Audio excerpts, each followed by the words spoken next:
Hello എല്ലാവർക്കും എൻ്റെ പുതിയ വീഡിയോയിലേക്ക് സ്വാഗതം.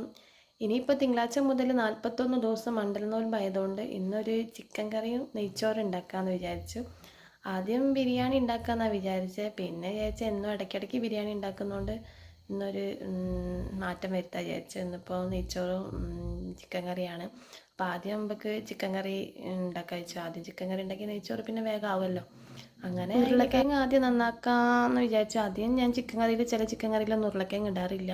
അപ്പോൾ ഇന്നിപ്പോൾ വറുത്തരച്ച ചിക്കൻ കറി ആയതുകൊണ്ട് ഉരുളക്കിഴങ്ങ് ഇടാൻ വിചാരിച്ചു. അങ്ങനെ ഉരുളക്കിഴങ്ങും തക്കാളിയും പച്ചമുളകൊക്കെ ഇട്ട് മുളകും പൊടി മല്ലിപ്പൊടി മഞ്ഞൾപ്പൊടിയൊക്കെ ഇട്ട് നന്നായിട്ട് ഞാനിങ്ങനെ ഇപ്പോൾ ചിക്കൻ കറി ഉണ്ടാക്കുമ്പോൾ ചില രണ്ട് തരത്തിൽ ഉണ്ടാക്കാറുണ്ട്. ഇന്ന് ഞാൻ ഒന്നാകെ എല്ലാം കൂടിയിട്ട് നന്നായിട്ട് കുഴച്ചിട്ട് സെറ്റാക്കിയിട്ടാണ് ചിക്കൻ കറി ഉണ്ടാക്കാൻ വിചാരിക്കുന്നത്.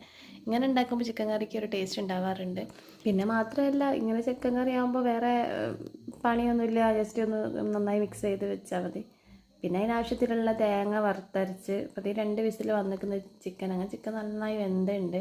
പിന്നെ ആദ്യം ബിരിയാണി ഉണ്ടാക്കാമെന്ന് വിചാരിച്ചുകൊണ്ട് ചിക്കൻ്റെ കഷ്ണമൊക്കെ കുറച്ച് വലിയ കഷ്ണത്തിലാണ് അച്ഛൻ വാങ്ങിക്കൊണ്ടുവന്നത്. അങ്ങനെ മലയിലൊക്കെ ഇട്ട് ചിക്കൻ കറി സെറ്റാക്കി. പിന്നെ നെയ്ച്ചോറ് പിന്നെ ഇതേമാതിരി കുക്കറിൽ തന്നെ ഇട്ട് ചിക്കൻ കറി ഉണ്ടാക്കിയ കുക്കറിൽ തന്നെയാണ് നെയ്ച്ചോറ് ഉണ്ടാക്കിയത്. അപ്പോൾ പിന്നെ നെയ്ച്ചോറും ചിക്കൻ കറിയും വേഗം ആയിട്ടുണ്ട്.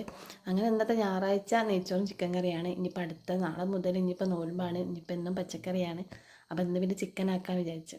അപ്പം നമുക്ക് അടുത്ത വീഡിയോയിൽ കാണാം കേട്ടോ.